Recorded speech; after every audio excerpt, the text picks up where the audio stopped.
कि भैया 2000 नोट के चिप का क्या हुआ, उसे सैटेलाइट का क्या हुआ जिसमें सिग्नल जाता था। क्या वो चिप फिर से 2000 इसीलिए ले लिया गया कि चिप को फिर से रिहेबिलिटेशन किया जाए, चिप में चीजें खत्म हो गई। पहले तो आप ये बता दीजिए, हम ये जानना चाहेंगे 2000 नोट के चिप लगी थी, उसका करना भी क्या है ये भी आप बता दीजिए। निकाल गोदी मीडिया जिस चीज को मालिक को दे देना है या अपने पास रखना है ये वो बता दे। दूसरी चीज, क्या घर में अनाज से लेकर तसला, बैलन, पर्दा, टेबल, कुर्सी, पुराने सारे कपड़े हम लोग वापस कर दे कि रखे हैं, ये भी आप हमको बता दीजिए। इसको भी गोदी मीडिया बोलेंगे कि मास्टर स्टॉक है। अब हम 2-3 बात आपसे जानना चाहेंगे और बहुत विनम्रता के साथ कि क्या मोदी जी तानाशाही से देश चलेगा कि समझदारी और ईमानदारी से, किससे देश चलेगा? क्या मोदी जी आपको अब किसी चीजों पर भरोसा नहीं रही, न राम पर, न कृष्ण पर, न सीत पर, न नानक पर, न बुद्ध पर, न कबीर पर, न दुनिया के किसी संस्कृति पर, न विज्ञान पर, न अध्यात्म पर? अब किसके सहारे आप दुनिया में? आप हमेशा जो बात करते हैं, हमेशा बचकाना बात, हमेशा बचकाना बात। इसीलिए दुनिया कहती है कि देश का पीएम, सीएम और देश चलाने वाला व्यक्ति कम से कम जीनियस हो, दूसरों का ना सुने, दूसरों की बातों में ना आए, अपने देश के अंतिम व्यक्ति को देख करके चलाने की बात करें। बहुत क्लियर है। और इसमें बार बार ये कहना, ये सबसे ज्यादा वार किस पर है? जिसने मोदी जी को सबसे ज्यादा, अब ये वार जो गडकरी जी पर भी है, ये वार जोगी जी पर भी है। मोदी जी के लिए जो जो थ्रेट है, अब इंटरनल हो या एक्सटर्नल, अब सितंबर तक इन्होंने दिया है कि इसको जमा करिए, और सितंबर के बाद अक्टूबर में चुनाव है, आचार संहिता लग जाएगा 3 स्टेट का।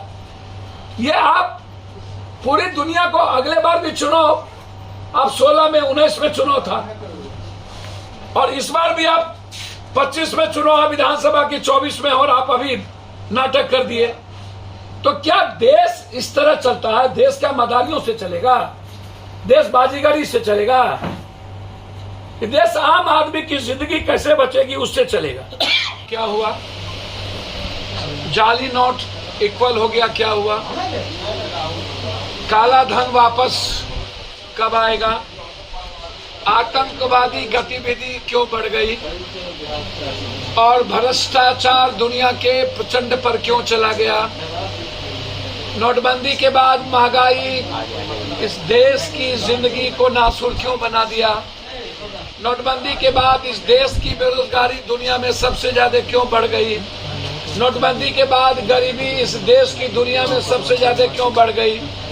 नोटबंदी के बाद इस देश में आप अपने कितने मित्रों को दुनिया का सबसे ज्यादा बेनिफिट दिया?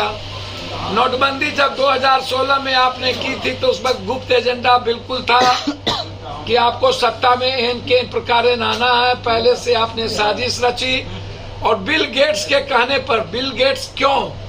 बिल गेट्स इस बार भी ये बिल गेट्स के कहने पर 2000 लाया।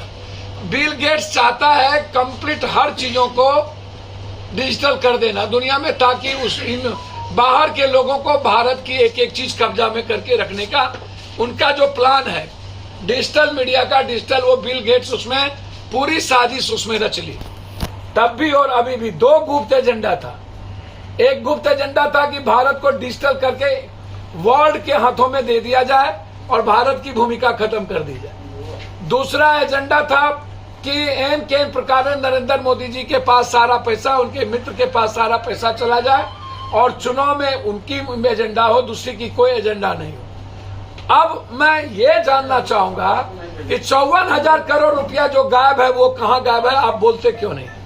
54,000 करोड़ रुपया। दूसरी चीज 32 लाख हजार करोड़ रुपया, 16 लाख तब था नोटबंदी के पहले, अभी 32 लाख के लगभग वो बढ़ा।